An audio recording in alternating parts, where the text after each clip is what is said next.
अस्सलाम वालेकुम स्टूडेंट्स, मैं हूं एहसान और आज हम करने वाले हैं the most important topic in enzymes और वो है हमारे पास एनर्जी ऑफ एक्टिवेशन। ठीक है, एनर्जी ऑफ एक्टिवेशन आसान भी है और मुश्किल भी है और आई थिंक मोस्ट कंफ्यूजिंग जो हमारे पास लेक्चर है इस एंजाइम्स के वाले चैप्टर में वो एनर्जी ऑफ एक्टिवेशन है या जो एनर्जी से रिलेटेड हमारे पास ये कॉन्सेप्ट्स हैं। तो बेसिकली इस लेक्चर के बाद जो चीज़ें हमें पता होंगी ना उसमें बड़ी इंपॉर्टेंट है। सबसे पहले तो हमें ये सीखना है कि एक्टिवेशन एनर्जी है क्या चीज़। ठीक है, एक्टिवेशन एनर्जी है क्या चीज़, पहला क्वेश्चन जिसको सीखने की ज़रूरत है। दूसरा फिर कि हीट को लिविंग सिस्टम के अंदर एज एक्टिवेशन एनर्जी क्यों यूज़ नहीं किया जा सकता, ये एक दूसरा कॉन्सेप्ट है जिसको समझना है। उसके बाद इस एक्टिवेशन एनर्जी पे एंजाइम्स का क्या इफेक्ट है। ठीक है, इस एक्टिवेशन एनर्जी पे एंजाइम्स कैसे असरअंदाज होते हैं, एंजाइम्स कैसे एक्टिवेशन एनर्जी को इफेक्ट करते हैं और कैसे केमिकल जो रिएक्शन है, एक बायोकेमिकल रिएक्शन, वो प्रोसीड होता है। ठीक है, क्योंकि हम शुरू से मतलब जैसे चैप्टर स्टार्ट किया था ये कहा था कि जो एंजाइम्स है वो केमिकल रिएक्शन को, एक बायोकेमिकल रिएक्शन को स्पीड अप करते हैं, तेज करते हैं। ठीक है, जो जब वो तेज करते हैं तो क्वेश्चन उठता है कि भाई कैसे। तो वो जो एक्टिवेशन ऑफ एनर्जी है या जो कॉन्सेप्ट है, वो जो क्वेश्चन है वो यहाँ पे आके इंशाल्लाह सॉल्व होने वाला है।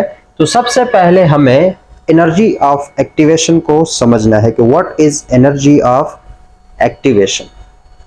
उसके लिए एनालॉजी जो है, एक एग्जांपल है वो कंसीडर करते हैं। और एग्जांपल क्या है कि बिलफर्ज ये एक आशिक है। ठीक है, आशिक बना लेते हैं इधर, ये आशिक है हमारा। ठीक है, और यहां पे मैं बना लेता हूं उसकी महबूबा। ठीक है, ये एक आशिक है और ये उसकी महबूबा है और ये आशिक अपनी महबूबा से मिलने की कोशिश कर रहा है। लेकिन मसला ये है कि इस दोनों के दरमियान एक बहुत बड़ा पहाड़ जो है वो हाइल है। बीच में एक बहुत बड़ा पहाड़ है, गांव है, पहाड़ी इलाका है। आशिक एक गांव का है, माशूका दूसरे गांव की है और बीच में उससे अगर आशिक को माशूका से मिलने जाना है तो बीच में उसने इस पहाड़ को क्या करना होगा, क्रॉस करना होगा।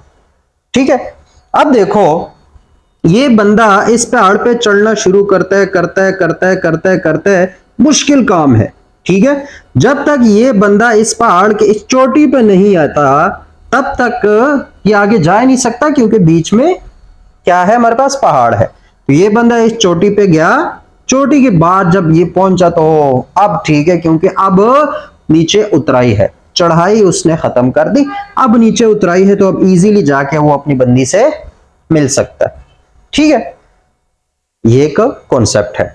तो अब इस आशिक को अपनी महबूबा से मिलने के लिए ये जो रास्ता तय करना पड़ता है ना, ये जो अप हिल वाला रास्ता है, ये जो पहाड़ के ऊपर वाला रास्ता है, ये तय करने के लिए ये जितना रास्ता ये मुश्किल होता जाता है उतना ही ये मुश्किल से अपनी महबूबा के पास पहुंच सकता है। तो ये जो अप हिल वाला रास्ता है, ये जो पहाड़ की चोटी तक रास्ता है ना, समझो कि इसी पहाड़ तक जो चोटी तक जो रास्ता है इसको बोलते हैं एनर्जी ऑफ एक्टिवेशन। इसको क्या बोलते हैं, ये बंदा इसको तब ही ये एक्टिवेट होगा, तब इसको एनर्जी ज्यादा मिलेगी अपनी महबूब से मिलने के लिए जब वो इस चोटी तक पहुंच जाता है। चोटी तक पहुंचते उसकी हालत बुरी हो रही होती है, लेकिन वो जब तक इस चोटी तक नहीं पहुंचेगा वो अपनी महबूबा से नहीं मिल सकता, क्योंकि उसके बाद उतराई है, इजी होके आ जाएगा। तो ये जो पहाड़ की चोटी तक पहुंचने के लिए जो रास्ता, जो मेहनत, जो चीज दरकार होती है उसको बोलते हैं एनर्जी ऑफ एक्टिवेशन। क्या बोलते हैं, एनर्जी ऑफ एक्टिवेशन।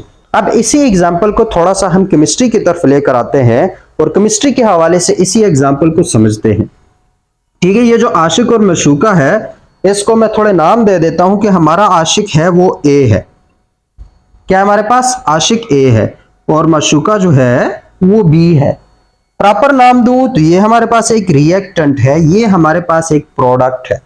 एक रिएक्टेंट ने कन्वर्ट होना है एक प्रोडक्ट में, ए ने कन्वर्ट होना है बी में, तो ये ऐसे ही नहीं कन्वर्ट हो सकता है। इस रिएक्टेंट को बी में कन्वर्ट होने के लिए किसी एनर्जी की जरूरत होगी ताकि वो उस अप हिल पे पहुंचे, इस जगह पे आके पहुंच जाए। ये जो जगह है, ये जो अप हिल है, ये जो ग्राफ का सबसे ऊपर पार्ट है, ये जो पहाड़ की सबसे ऊपर जो चोटी है, इस जगह को बोलते हैं ट्रांजिशन स्टेट। इस जगह को क्या बोलते हैं? Transition state. इस जगह तक पहुंचने के लिए इस ए को कुछ ना कुछ एनर्जी चाहिए होगी कि वो इस जगह पे पहुंचे। इस जगह पे पहुंचने के बाद अब इसके पास दो रास्ते बन जाते हैं कि वो फॉरवर्ड रिएक्शन करे चाहे वो रिवर्स रिएक्शन करे। ठीक है, ये दोनों काम हो सकते हैं, लेकिन पहले इस स्टेट पे पहुंचना पड़ेगा, उसके बाद इसकी पॉसिबिलिटी हो जाती है कि वो बी में कन्वर्ट हो सके। जब तक वो यहां पे नहीं पहुंचता कोई सवाल ही नहीं बनता कि वो बी में कन्वर्ट हो, कोई पॉसिबिलिटी क्रिएट ही नहीं की जा सकती कि वो बंदा या वो जो रिएक्टेंट है वो बी में कन्वर्टेबल हो, जब तक वो इस स्टेट पे ना पहुंचे। और इस स्टेट में बेसिकली है क्या, बिलफर्ज इसको मैं थोड़ा सा और इलेबोरेट करता हूं। एक हमारे पास कोई मॉलिक्यूल है ए और उसने कन्वर्ट होना है ए बी में। किसमें कन्वर्ट होना है? ए बी में। तो क्या होगा, हमारे पास एक अलग से मॉलिक्यूल बी है, ये मैं एक एग्जांपल कंसीडर कर रहा हूं। लेकिन होगा क्या कि ये ए और ए के दरमियान जो बॉन्ड है, ये जब तक टूटेगा नहीं तब तक ये बी के साथ जुड़ेगा कैसे? क्योंकि ये तो अलग से ए है अलग। तो पहले ये बॉन्ड टूटेगा, उसके बाद पॉसिबिलिटी बनती है कि वो बी के साथ जुड़े। तो एक्टिवेशन एनर्जी क्या है? वो एनर्जी जो एग्जिस्टिंग बॉन्ड्स को तोड़ने के लिए जरूरी हो, एक डेफिनेशन है। ठीक है, वो एनर्जी जो एग्जिस्टिंग बॉन्ड को तोड़ने के लिए जरूरी हो उसको एक्टिवेशन एनर्जी बोलते हैं। इससे भी ज्यादा इजी एग्जांपल जो कि हम एग्जाम में लेकर चलने वाले हैं, वो एग्जांपल कह रहा हूं डेफिनेशन एक्टिवेशन एनर्जी की। वो क्या है, याद रखना ट्रांजिशन स्टेट के बाद ही एक रिएक्शन स्टार्ट हो सकता है। जब तक वो सबस्ट्रेट, वो रिएक्टेंट ट्रांजिशन स्टेट को नहीं पहुंचता तब तक वो कन्वर्ट हो ही नहीं सकता। ठीक है, तो ये ट्रांजिशन स्टेट पर पहुंचेगा, उसके बाद पॉसिबिलिटी क्रिएट होती है कि चाहे वो फॉरवर्ड रिएक्शन करके बी में कन्वर्ट हो या रिवर्स रिएक्शन करके ए में आ जाए। ठीक है, लेकिन वो काम इस स्टेट के बाद होता है। तो यहां से रिएक्शन स्टार्ट होता है और हमने कहा कि यहां से यहां तक जो एनर्जी चाहिए होती है वो हमारे पास एक्टिवेशन एनर्जी है। तो इसी को थोड़ा सा मॉडिफाई कर लेते हैं कि द मिनिमम क्या है, the minimum energy required to start a reaction, to start a reaction. एक रिएक्शन को स्टार्ट करने के लिए जो कम से कम एनर्जी जो कि दरकार हो, अगर उस एनर्जी से एक एनर्जी कम हो जाए तो फिर रिएक्शन स्टार्ट नहीं होगा। अगर ज्यादा हो जाए कोई मसला नहीं, फ्री एनर्जी की सूरत में निकल जाएगा, लेकिन वो कम से कम एनर्जी जो कि एक रिएक्शन को स्टार्ट करने के लिए जरूरी हो उसको बोलते हैं एनर्जी ऑफ एक्टिवेशन। उसको क्या बोलते हैं? Energy of activation. अभी हम एंजाइम्स को नहीं छेड़ रहे, छोड़ो एंजाइम्स को, एनर्जी ऑफ एक्टिवेशन को समझो। The minimum energy required to start a reaction is called energy of activation, या जिसको E A से डिनोट करेंगे। बास किताबों में इसको डेल्टा जी स्टार से डिनोट किया जाता है और डेल्टा जी स्टार हमारे पास इस पोजीशन पे होगा। ठीक है, ये अभी हम ग्राफ को समझने वाले, पहले इस कॉन्सेप्ट को समझते हैं। तो समझ आ गई कि व्हाट इज एक्टिवेशन एनर्जी। देखो कितनी तरीके से डिफाइन किया, the minimum energy required to start a reaction, और कौन सा? बायोकेमिकल रिएक्शन या केमिकल रिएक्शन, जो भी, that is called activation energy. या फिर the minimum energy required to break the existing bonds in a substrate is called activation energy. उसको क्या बोलेंगे? Activation energy. एक आशिक को अपनी मशूका से मिलने के लिए जो पहाड़ की चोटी तक का जो सफर तय करना पड़ता है कम से कम, वो हमारे पास होती है एक्टिवेशन एनर्जी। एक और भी डेफिनेशन हो सकती है। हमने इस जगह को क्या कहा था? Transition state. इस जगह को क्या कहा है? Transition state. तो the minimum energy required to achieve the transition state is called activation of energy. या फिर the energy difference between the substrate and the transition state energy is called activation energy. कई तरीके से इसको define किया हमने, जो याद आ गया, लेकिन सबसे आसान और वैलिड जो है वो यही है, the minimum energy required to start a reaction, that will be called activation energy। ठीक है। अब रिएक्शन जो है वो सिर्फ बायो का पार्ट नहीं है, पूरी केमिस्ट्री में ये रिएक्शन जो है ये होते रहते हैं, हर जगह रिएक्शंस हो रहे होते हैं। तो फिर क्या किया जाता है? अब केमिस्ट्री में, ठीक है, जब आउटसाइड द लिविंग बॉडी जब रिएक्शन होता है तो उस रिएक्शन को एक्टिवेशन एनर्जी देने के लिए एक, उस रिएक्शन को स्टार्ट करने के लिए एक धक्के की जरूरत होती है। वो धक्का जो है, वो पुश जो है, वो तो हमारे पास क्या है? एक्टिवेशन एनर्जी है। लेकिन इस एक्टिवेशन, वो पुश हम in the form of heat देते हैं, किसी चीज को गर्म करते हैं। मिसाल के तौर पर हम अंडा उबालते हैं, ठीक है। अब अंडा उबालने के लिए लाजमी बात है कि अगर हम वैसे ही पानी में अंडा रख दें तो क्या उबल जाएगा? उस अंडे को, उस आखिरी प्रोडक्ट में, वो जो उबला हुआ अंडा बनाने के लिए हमें क्या है कि हीट देनी पड़ेगी ताकि पानी गर्म हो और उसकी गर्माइश की वजह से अंडा जो है वो उबल जाए। तो ये तो हमारे पास मतलब एक रिएक्शन मिसाल देता हूं। तो वहां पे हम ज्यादातर हीट प्रोवाइड करते हैं। क्या प्रोवाइड करते हैं? हीट प्रोवाइड करते हैं, और बहुत ज्यादा हीट, क्योंकि हीट जो है जूल्स में होती है, एनर्जी भी जूल्स में है। तो एक रिएक्शन के लिए हमें कई जूल्स जो है वो एनर्जी प्रोवाइड करते हैं, हीट प्रोवाइड करते हैं, और इससे उनको एक्टिवेशन एनर्जी मिल जाती है। दूसरी बात, एक केमिकल रिएक्शन में याद रखना, एक केमिकल रिएक्शन तब ज्यादा होता है, बिलफर्ज से हमारे पास एक कंटेनर है, इस कंसेप्ट को भी थोड़ा सा समझो। ये कंटेनर है, इसमें डिफरेंट मॉलिक्यूल्स पड़े हुए, एक मॉलिक्यूल ये है, एक मॉलिक्यूल ये है, एक मॉलिक्यूल ये है, एक मॉलिक्यूल ये है, एक मॉलिक्यूल ये है। इस तरह के डिफरेंट जो हमारे पास है मॉलिक्यूल्स पड़े हुए, ठीक है, पार्टिकल्स हैं। अब इन पार्टिकल्स में क्या है? इन पार्टिकल्स में रिएक्शन करने के, एक दूसरे के साथ जुड़ने के चांसेस कब क्रिएट होते हैं? जब इनके अंदर कोलिजन ज्यादा हो, ये एक दूसरे से टकराना ज्यादा शुरू करेंगे। क्या शुरू करें? टकराना ज्यादा शुरू कर दे, इनमें कोलिजन ज्यादा हो।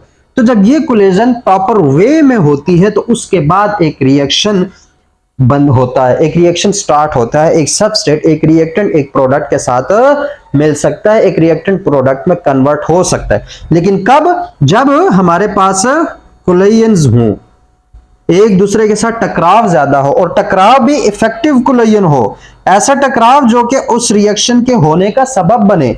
बिलफर्ज इस बंदे ने रिएक्शन ये कब होगा? जब ये इसके साथ टकराए, ठीक है। अगर ये पूरी जिंदगी भी इसके साथ टकराता रहे, कोलिजन होती रहे, तो क्या वो रिएक्शन होगा? वो नहीं होगा। वो तब होगा जब ये हमारे पास इसके साथ टकराना शुरू कर दे, तो उसको कहते हैं इफेक्टिव कोलिजन।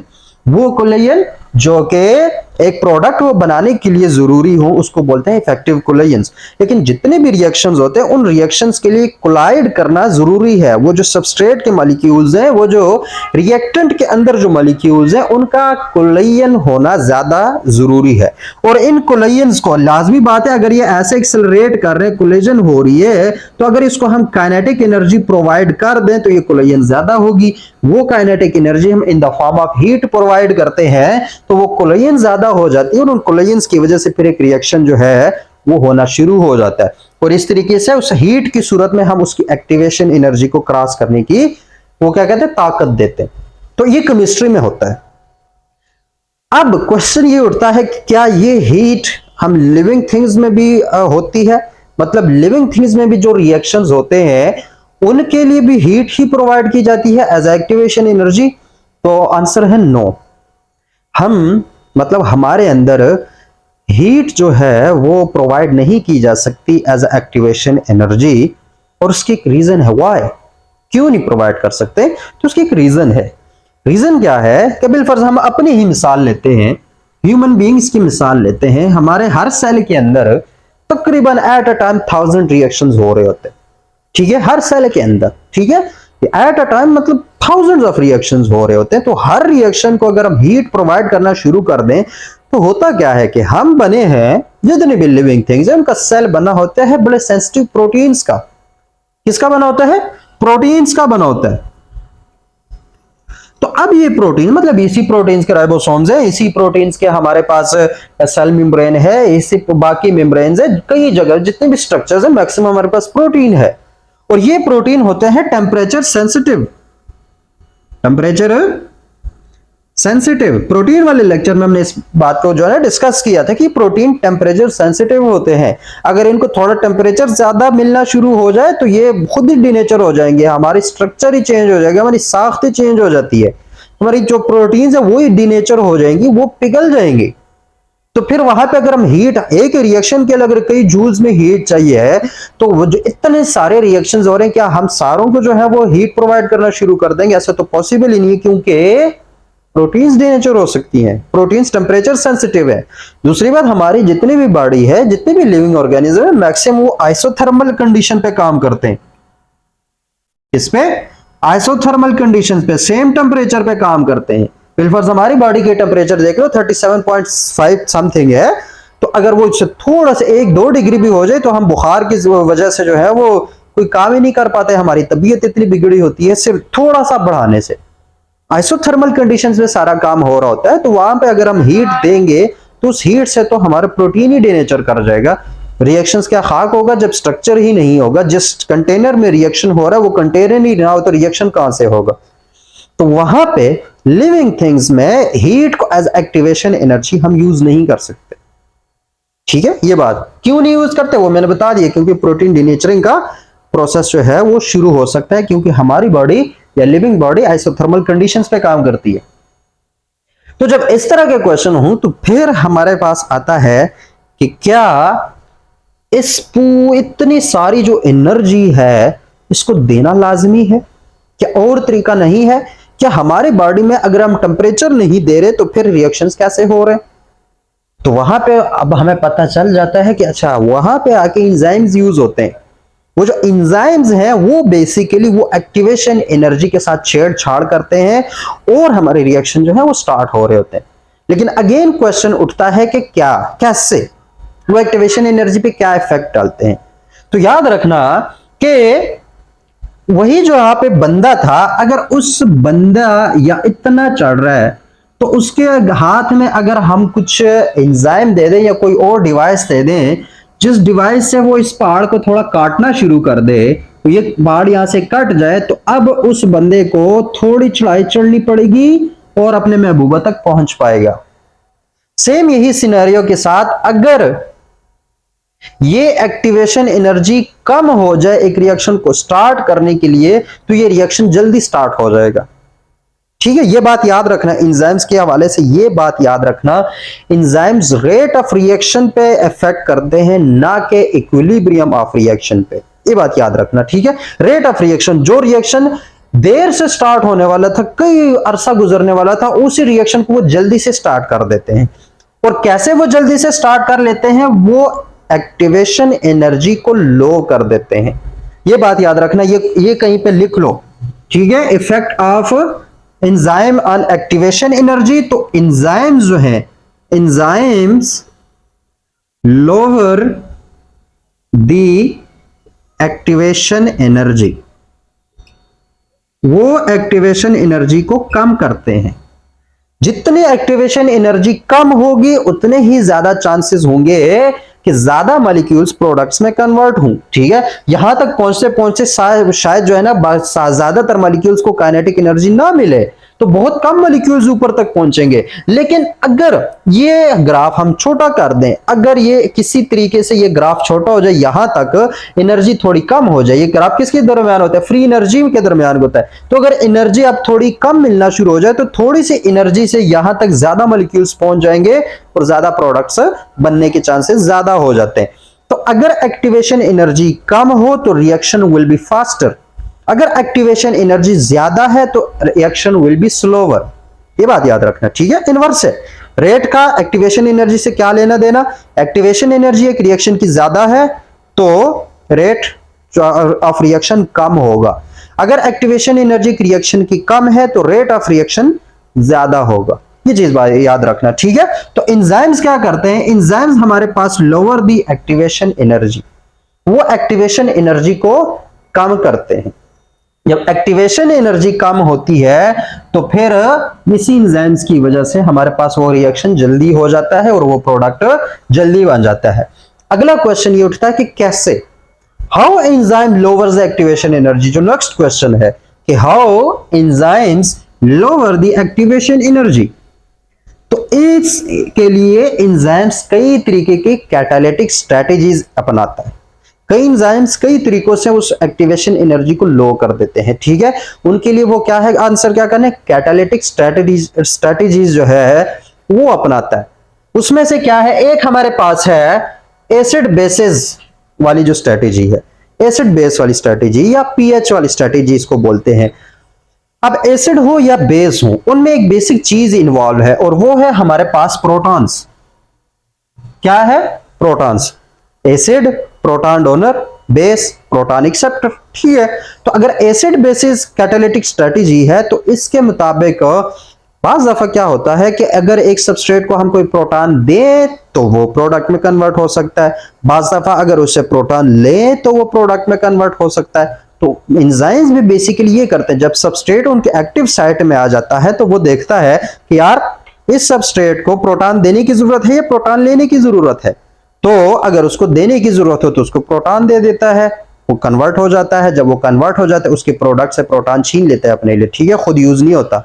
अगर उसको प्रोटॉन उससे प्रोटॉन लेने की जरूरत है तो वो उससे प्रोटॉन ले लेता है और उस एक के प्रोटॉन निकलने की वजह से अब वो रिएक्शन जल्दी हो गया, क्योंकि उस एक प्रोटॉन की वजह से क्या है कि वो जो सबस्ट्रेट है वो प्रोडक्ट में कन्वर्ट नहीं हो पा रहा था, जस्ट उस प्रोटॉन की वजह से, ठीक है। ये कॉम्प्लेक्स काम है, मैं तो इजी बता रहा हूं कि एसिड बेसिस कैटालिटिक स्ट्रेटेजी हो सकती है कि वहां पे वो एसिड बेस बिहेवियर शो करता है और इसकी वजह से पीएच ऊपर नीचे हो जाती है। कभी पीएच कम करेगा, कभी पीएच ज्यादा करेगा, लेकिन कभी एसिडिक कंडीशंस बनाएगा, कभी बेसिक कंडीशंस बनाएगा, लेकिन उसी के मुताबिक सबस्ट्रेट पे प्रोडक्ट में जल्दी कन्वर्ट हो सकता है, क्योंकि जो मसला आ रहा था सबस्ट्रेट को प्रोडक्ट में कन्वर्ट होने के लिए, एंजाइम वो मसला ही खत्म करता है, बाकी कुछ भी नहीं करता, बस वो मसला जो है वो खत्म करता है। तो एक स्ट्रेटेजी यहां पे वो तो मैं से बताने के लिए बड़े कॉम्प्लेक्स है, आगे जितना ऊपर जाओगे ना मतलब यूनिवर्सिटी लेवल पे तो फिर ये चीजें बड़ी कॉम्प्लेक्स हो जाती है, लेकिन अभी के लिए इतना बता रहा हूं। एसिड बेस या फिर पीएच वाला, ठीक है, पीएच उसके अल्टरनेट का अल्टर कर सकता है, कम ज्यादा कर सकता है, कौन से एंजाइम्स। दूसरा है कोवेलेंट इंटरेक्शंस। कहीं पे वो कोवेलेंट इंटरेक्शंस, वो जो एक्टिव साइट के अंदर हमारे पास वो जो एक्टिव साइट है, लाजमी बात है प्रोटीन्स का बना अमीनो एसिड्स है, उसके अंदर कोवेलेंट इंटरेक्शन करने की सलाहियत है, तो वो सबस्ट्रेट के साथ आर्जी तौर पर कोवेलेंट इंटरेक्शंस कर लेता है, इलेक्ट्रॉन शेयर करता है। क्या शेयर करता है, इलेक्ट्रॉन शेयर करना शुरू कर देते हैं और उनके शेयरिंग की वजह से वो सबस्ट्रेट प्रोडक्ट में जल्दी कन्वर्ट होता है। अगर उसको एंजाइम ना मिल रहा हो तो वो इलेक्ट्रॉन्स के साथ शेयर करने के लिए कुछ नहीं होते, तो फिर वो प्रोडक्ट में कन्वर्ट भी नहीं होते। लेकिन उन एंजाइम्स की वजह से अब सबस्ट्रेट को अगर इलेक्ट्रॉन्स की जरूरत होती है उनको इलेक्ट्रॉन्स दे देता है, काम खत्म। तो दूसरी बात क्या है, कोवेलेंट इंटरेक्शंस के जरिए भी कर सकता है।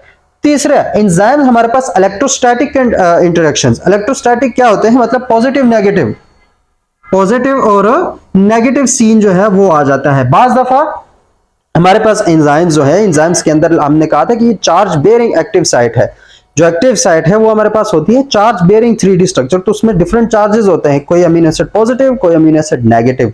तो अब क्या है कि वो एंजाइम्स जो है वो सबस्ट्रेट को देखते हैं कि यार अगर इस सबस्ट्रेट को इसका कोई पॉजिटिव चार्ज है तो अगर उसको हम नेगेटिव के साथ बैलेंस करें तो ये सबस्ट्रेट इस प्रोडक्ट में कन्वर्ट हो सकता है, या अगर इसका ये चार्ज खत्म करें तो ये प्रोडक्ट में कन्वर्ट हो सकता है। कई तरीकों से हो सकता है, लेकिन जब चार्ज पॉजिटिव नेगेटिव वाला कॉन्सेप्ट आना शुरू हो जाए तो उसको फिर बोलते हैं इलेक्ट्रोस्टैटिक कैटालिटिक स्ट्रेटेजी। तो वो इस तरीके से भी किसी को पॉजिटिव बना के, किसी को नेगेटिव बना के, किसी आयन को पॉजिटिव, किसी आयन को नेगेटिव, और इस तरीके से वो रिएक्शन जो है वो करवाता रहता है, ठीक है। तो 3 स्ट्रेटेजीज। आखिरी स्ट्रेटेजी और जो बुक में ज्यादा अच्छी तरीके से मेंशन है वो क्या है हमारे पास, ओरिएंटेशन, प्रॉक्सिमिटी, कन्फर्मेशनल चेंजेस। ये हम बुक में बेसिकली इसी बात को जो है वो मेंशन किया गया। इसके मुताबिक होता क्या है, बिलफर्ज ये एक सबस्ट्रेट है और इसका मुंह इस तरफ है, ठीक है, अगर, ठीक है, और ये एक और सबस्ट्रेट है, उसका मुंह इस तरफ है, अगर ये दोनों, इसका मुंह इस तरफ हो जाए और इसका मुंह उस तरफ हो जाए, तो इन दोनों में रिएक्शंस के चांसेस ज्यादा हो जाते हैं, ये प्रोडक्ट में जल्दी कन्वर्ट हो सकते हैं। मतलब अगर ये हमारे पास इस तरफ हो जाए और ये हमारे पास इस तरफ हो जाए, मतलब इनके ओरिएंटेशन में चेंजिंग आ जाए, इनके वो जो तो कोलिजन के चांसेस ज्यादा हो जाएंगे। अगर हम इसकी डायरेक्शन चेंज करें, क्या करें, डायरेक्शन चेंज करें, क्या अगर बाज़ दफा सबस्ट्रेट में जस्ट उनको एक मॉलिक्यूल, किसी एटम, किसी चीज की डायरेक्शन चेंज करने की जरूरत होती है, जैसे ही वो डायरेक्शन चेंज हो जाए तो वो कोलिजन ज्यादा हो जाती है और ज्यादा जल्दी प्रोडक्ट बन जाता है। तो एंजाइम्स क्या करते हैं, वो सबस्ट्रेट के मॉलिक्यूल्स के ओरिएंटेशन करवाते हैं, उनके अंदर कन्फर्मेशनल चेंजेस लाते हैं, उनके अंदर ये मतलब इसको रोटेट कर लेंगे, इसको रोटेट कर लेंगे और इसके रोटेशन के बाद खुद हट जाएंगे, क्योंकि उनके बाद अब ये आपस में प्रोडक्ट बना लेंगे। लेकिन जस्ट उनको रोटेट करने की जरूरत होती है, उनके अंदर कन्फर्मेशनल चेंजेस लाने की जरूरत होती है, उनको ओरिएंट करने की जरूरत होती है, उनके डायरेक्शन चेंज करने की जरूरत होती है। तो एंजाइम फिर उनकी जस्ट वो डायरेक्शन चेंज करवा लेते हैं इन एक एक्टिव साइट, और उस डायरेक्शन की चेंजिंग की वजह से कोलेजन ज्यादा हो जाती है और हमारे पास प्रोडक्ट बन जाता है। तो 4 स्ट्रेटेजीज एंजाइम जो करता है। देखो बुक में ये एक मेंशन है, ओरिएंटेशन वाली या कन्फर्मेशनल चेंजेस वाली, या इसको किसी भी और वर्ड्स में लिखा हो सकता है, लेकिन इसके अलावा भी मैं क्या बता रहा हूं, 4 है हमारे पास। एसिड बेस हो सकती है जिसमें पीएच इन्वॉल्व हो जाता है, कन्फर्मेशनल चेंजेस हो सकती हैं, ओरिएंटेशन जिसको बोलेंगे, कोवेलेंट इंटरेक्शंस भी हो सकते हैं और इलेक्ट्रोस्टैटिक इंटरेक्शंस भी हो सकती हैं। तो इन 4-5 तरीकों से हमारे पास एंजाइम जो है वो बेसिकली एक्टिवेशन एनर्जी को लो कर रहा होता है। उसको जिस रिएक्शन को स्टार्ट होने के लिए पहले ज्यादा एक्टिवेशन एनर्जी की जरूरत थी, वो थोड़ी ये बहुत चेंजेस करके अब उसी रिएक्शन को कम एक्टिवेशन एनर्जी की जरूरत होती है, क्योंकि उनमें जो मसला था मसला अब खत्म हो गया, तो अब उनको कम एक्टिवेशन एनर्जी चाहिए होती है और वो प्रोडक्ट में कन्वर्ट हो सकते हैं। तो ये तो था हमारे पास ऑल अबाउट के थोड़ा सा कॉन्सेप्ट क्या है, ठीक है, कि एक्टिवेशन एनर्जी है क्या और एंजाइम्स उसको कैसे इफेक्ट करते हैं, उसका अगर लो कर रहे हैं, उसको कम करें एक्टिवेशन एनर्जी को, तो किन तरीकों से कम करते हैं। अब आते हैं ये एनर्जी हिल डायग्राम, इसको एनर्जी हिल डायग्राम बोलते हैं। इसको थोड़ा सा समझने की जरूरत है, इसमें भी वही बातें हो रही है, बस उसको आप डायग्राम के फॉर्म में वहां पे मेंशन किया गया, ठीक है। तो अब ये जो एनर्जी हिल डायग्राम है, ये फ्री एनर्जी और प्रोग्रेस ऑफ रिएक्शन के दरमियान होता है, ठीक है, कि जैसे जैसे रिएक्शन प्रोग्रेस करता है तो एनर्जी में क्या क्या चेंजेस आती है, ठीक है, ये बात याद रखना। ये एनर्जी हिल डायग्राम इसी चीज को शो कर रहा है। तो बिलफर्ज ये जो ब्लैक वाला मैंने बनाया हुआ है, ये हम कहते हैं कि अनकैटालाइज्ड रिएक्शन है, ऐसा रिएक्शन जिसमें अभी हमने एंजाइम नहीं डाला, वही पहाड़ वाली बात है, ठीक है। तो बिलफर्ज ये हमारे पास यहां पे सबस्ट्रेट है, क्या है, सबस्ट्रेट है। अगर किसी बुक में ए मेंशन है तो उसको ए कर दो, नहीं तो ये सबस्ट्रेट है, ये सबस्ट्रेट है। इस सबस्ट्रेट की अपनी कोई खास एनर्जी होती है, कोई भी मॉलिक्यूल हो उसकी कोई ना कोई अपनी एनर्जी तो होगी, ठीक है। तो ये इस पॉइंट को हम बोलेंगे एनर्जी ऑफ सबस्ट्रेट या energy of reactant, energy of reactant, ये रिएक्टेंट की एनर्जी है, ठीक है। और एक पॉइंट है हमारे पास ये वाला, ये कोई बी पॉइंट है, या इसको एनर्जी ऑफ प्रोडक्ट्स बोलेंगे, एनर्जी ऑफ प्रोडक्ट। अब इस ए ने कन्वर्ट होना है बी में, ठीक है। अब कोई सबस्ट्रेट है उसकी कोई ना कोई एनर्जी है, और कोई हमारे पास प्रोडक्ट है उसकी भी कोई ना कोई एनर्जी होगी, ज्यादा हो कम हो उससे कोई लेना देना ना, भी इस चीज को समझो। तो ये एनर्जी ऑफ रिएक्टेंट होगी क्योंकि ये फ्री एनर्जी है, ठीक है। तो ये हमारे पास एनर्जी ऑफ रिएक्टेंट होगी, ये हमारे पास एनर्जी ऑफ प्रोडक्ट होगी। लेकिन इस रिएक्टेंट को इस प्रोडक्ट में कन्वर्ट होने के लिए अभी एनर्जी की जरूरत है, जो कि रिएक्शन स्टार्ट करने के लिए जरूरी हो। पहले ये रिएक्टेंट जो है ये जाएगा एनर्जी एक्टिवेशन के थ्रू जाएगा ट्रांजिशन स्टेट पे। किस स्टेट पे जाएगा, यहां पे ये वाली जो जगह है इसको बोलते हैं ट्रांजिशन स्टेट, ट्रांजिशन स्टेट, इसको मैं स्टार कह देता हूं, ठीक है, ट्रांजिशन स्टेट है। तो इस स्टार तक पहुंचेगा, उसके बाद फिर ये फ्रीली कुछ एनर्जी वापस लूज करेगा और उस प्रोडक्ट तक जाएगा जो उसने बनाना है, तो वो बी प्रोडक्ट तक आ गया, ठीक है। तो वो एनर्जी जो कि हमारे पास रिक्वायर होती है ट्रांजिशन स्टेट तक पहुंचने के लिए, एक रिएक्शन को स्टार्ट करने के लिए, इसको क्या बोलेंगे, इसको बोलेंगे एनर्जी ऑफ एक्टिवेशन। इसको क्या बोलेंगे, एनर्जी ऑफ एक्टिवेशन। तो इससे लेकर ये जो हमारे पास एनर्जी है रिएक्टेंट्स की, यहां से लेकर जो ट्रांजिशन स्टेट तक की एनर्जी है, ये जो डिफरेंस है, इस डिफरेंस को बोलते हैं एनर्जी ऑफ एक्टिवेशन। क्या बोलते हैं? Energy of activation. और ये क्या है हमारे पास, इसको शो किया जाता है डेल्टा जी स्टार के साथ भी शो किया जाता है और ई ए के साथ भी शो किया जाता है, दोनों सेम बातें हैं, ठीक है। तो एनर्जी ऑफ एक्टिवेशन बेसिकली है the difference between energy of reactant and the transition state energy, that will be activation energy, ठीक है। और ये हमेशा हमें देनी पड़ती है, याद रखना। उसके बाद ये जो प्रोडक्ट बन रहा था वो उसकी एनर्जी यहां पे आके नहीं रुकी, बल्कि वो और भी नीचे चला गया, तो उसने एनर्जी लूज की। उसने क्या की? एनर्जी लूज की। तो ये जो हमारे पास एनर्जी ऑफ रिएक्टेंट और एनर्जी ऑफ प्रोडक्ट में जो डिफरेंस है, इसको बोलते हैं फ्री स्टैंडर्ड एनर्जी। क्या बोलते हैं? Free standard energy. कहीं ना कहीं ये काम आने वाले चीज को याद रखो, या इसको डिनोट किया जाता है डेल्टा जी नॉट के साथ, ठीक है। फ्री स्टैंडर्ड एनर्जी, ये कौन सी एनर्जी होती है? The energy difference between energy of product and energy of reactant, वो हमारे पास डेल्टा जी नॉट से शो किया जाता है, जो कि ये वाली एनर्जी होती है। अब ये तो हम देखते हैं, अब मतलब अनकैटालाइज्ड रिएक्शन के लिए जब हमने एंजाइम डाला इसी सबस्ट्रेट में, तो एंजाइम ने क्या किया? एंजाइम ने ये एक्टिवेशन एनर्जी कम की। कैसे कम की? हम तफसील से देख चुके हैं। उसने एक्टिवेशन एनर्जी कम की, तो अब ये देखो एनर्जी सिर्फ यहां से यहां तक, ये वाले जो एनर्जी होगी, क्योंकि अब टॉप ये हमारे पास ये है, तो ये एनर्जी इसको कहेंगे activation energy of catalysed reaction, क्योंकि यहाँ पे एंजाइम डाला है, तो एंजाइम जो जिस रिएक्शन में डालो उसको कैटालाइज्ड रिएक्शन बोलते हैं, ठीक है। तो इन free activation energy of catalysed reaction, जो कि ये वाली है, ये वाली activation energy of uncatalysed reaction. तो यहां से भी हमें एक बात पता चल रहा है कि जब हमने कैटालिस्ट डाला, हमने एंजाइम डाला, तो एक्टिवेशन एनर्जी कम हो गई।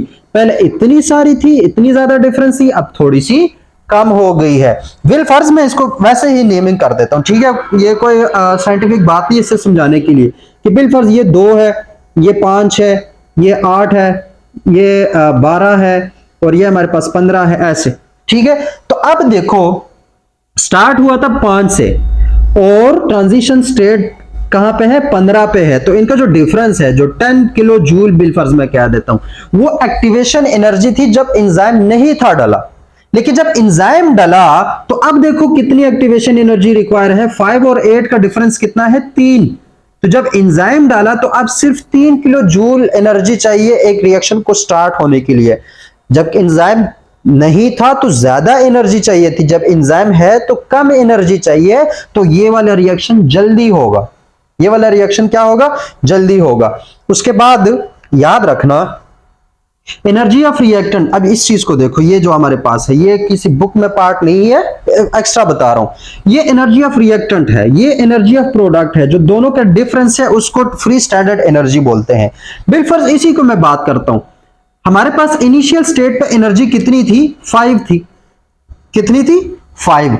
और फाइनल स्टेट पे हमारे पास एनर्जी कितनी है? 2 है। मतलब प्रोडक्ट की जो एनर्जी है वो 2 है, जो रिएक्टेंट की एनर्जी है वो 5 है। तो अब चेंज इन एनर्जी कैसे निकलेगा?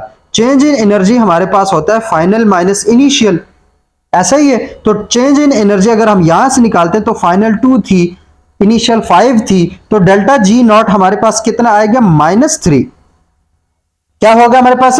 -3। तो जब ये डेल्टा जी हमारे पास माइनस में आ रहा है, किस में आ रहा है? माइनस में आ रहा है, तो ये चीज शो करता है कि ये रिएक्शन हमारे पास एक्सोथर्मिक है।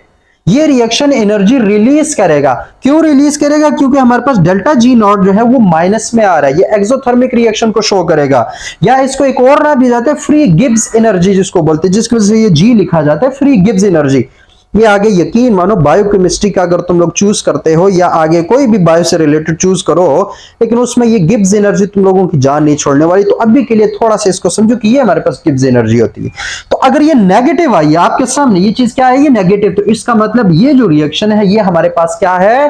एक्सोथर्मिक है। इस रिएक्शन ने एनर्जी लूज की, रिलीज की, ठीक है, एनर्जी रिलीज की। अब एक कॉन्सेप्ट, अभी दोबारा से वो जो कॉन्सेप्ट्स की कड़ी है उसको अपने जहन में लाओ कि हमने जब मेटाबॉलिज्म को देखा तो हमने कहा था कि वो रिएक्शन जो कि एनर्जी रिलीज करें वो कैटाबॉलिज्म होंगे, और वो रिएक्शन जो कि एनर्जी गेन करें वो एनाबॉलिज्म है। तो अब यहां पे देखो, एक रिएक्टेंट एक प्रोडक्ट में कन्वर्ट हो रहा है और एनर्जी रिलीज हो रही है, तो इट्स मीन कि ये ग्राफ कैटाबॉलिज्म के लिए है। यहाँ पे एनर्जी रिलीज हो रही है, एनर्जी माइनस में आ रही है, मतलब ये माइनस का यही, ये कोई ये नहीं कि -3 है, माइनस का मतलब यही होगा कि एनर्जी रिलीज हो रही है। अगर यहाँ पे दूसरे इसका क्या अभी समझ आ रही है कि हमारे पास ये एनर्जी ऑफ रिएक्टेंट है, ये किसी प्रोडक्ट की, कोई बड़ा प्रोडक्ट था, वो टूटा छोटे प्रोडक्ट्स में, किसमें, छोटे प्रोडक्ट्स में, जैसे सुक्रोज है, वो टूटा किसमें, फ्रुक्टोज और ग्लूकोज में। तो अब सुक्रोज बड़ा मॉलिक्यूल है, उसमें एनर्जी ज्यादा थी, फिर उसने थोड़ी एनर्जी लूज की और छोटे मॉलिक्यूल्स में कन्वर्ट हो गया, तो हमारे पास कैटाबॉलिज्म हुआ।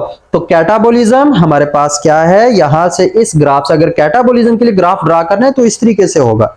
अब एनाबॉलिज्म क्या होता है कि जिसमें छोटे छोटे मॉलिक्यूल्स मिलके बड़ा मॉलिक्यूल बनाते हैं, जैसे ग्लूकोज और फ्रुक्टोज आपस में मिलेंगे तो सुक्रोज बनेगा। तो अब सुक्रोज बड़ा मॉलिक्यूल है, वो एनर्जी को गेन करेगा, तब ही जाके हमारे पास एनाबॉलिक रिएक्शन होगा। कोई चीजें जुड़ेंगे तो उनको जोड़ने के लिए एनर्जी चाहिए होती है। तो अगर मैं एनाबॉलिज्म का ग्राफ बनाता हूं, किसका बनाता हूं, एनाबॉलिक रिएक्शन का ग्राफ बनाता हूं, तो क्या होगा कि हमारे पास बिलफर्ज ये सबस्ट्रेट थे, ठीक है, और प्रोडक्ट बनेगा तो उसकी एनर्जी थोड़ी ज्यादा होगी, तो वो ग्राफ कुछ ऐसे बनेगा। याद रखना, पहले ऊपर जाएगा, ट्रांजिशन स्टेट ज्यादा ही रहेगी, लेकिन दोबारा से जब वो प्रोडक्ट बनेगा तो उसकी एनर्जी थोड़ी ज्यादा होगी। क्या होगी, हमारे पास एनर्जी थोड़ी ज्यादा होगी। बिलफर्ज यहां पे हमारे पास यहां पे आके बन जाता है हमारे पास प्रोडक्ट। तो जब प्रोडक्ट यहां पे बनेगा तो इसकी एनर्जी, जो एनर्जी ऑफ प्रोडक्ट है, वो कितनी निकलेगी, बिलफर्ज है वो मैं कहता हूं कि यहां पे बीच में कि ये 10 ये 12 था, तो ये 10 है, ठीक है। अब एनर्जी ऑफ प्रोडक्ट जो है वो हमारे पास 10 है, एनर्जी ऑफ रिएक्टेंट 5 थी, तो चेंज इन एनर्जी क्या है, इनिशियल ये है, फाइनल ये है। तो चेंज इन एनर्जी क्या होगी हमारे पास, फाइनल माइनस इनिशियल, तो 10 में से 5 गए, चेंज इन एनर्जी हमारे पास +5 आई। तो अगर ये +5 आ रही है तो इट्स मीन कि ये एक क्या है, एंडोथर्मिक रिएक्शन है। इस रिएक्शन को होने के लिए हमें एनर्जी देनी पड़ेगी, वो भी +5, तब वो प्रोडक्ट में कन्वर्ट हो सकता है, एक एक्टिवेशन एनर्जी को छोड़ के, याद रखना। तो ये जो डेल्टा जी नॉट अगर पॉजिटिव में आ रहा है तो ये पॉजिटिव हमारे पास एंडोथर्मिक रिएक्शंस को शो करता है, या फिर ये एनाबॉलिक रिएक्शंस को शो करता है। तो अगर कोई एनाबॉलिक रिएक्शन हो तो याद रखना कि फिर ग्राफ यहां पे आके एंड कर देना, नीचे ना ले आना, नहीं तो ग्राफ खराब हो जाएगा, ठीक है। तो that was all about energy of activation, ठीक है।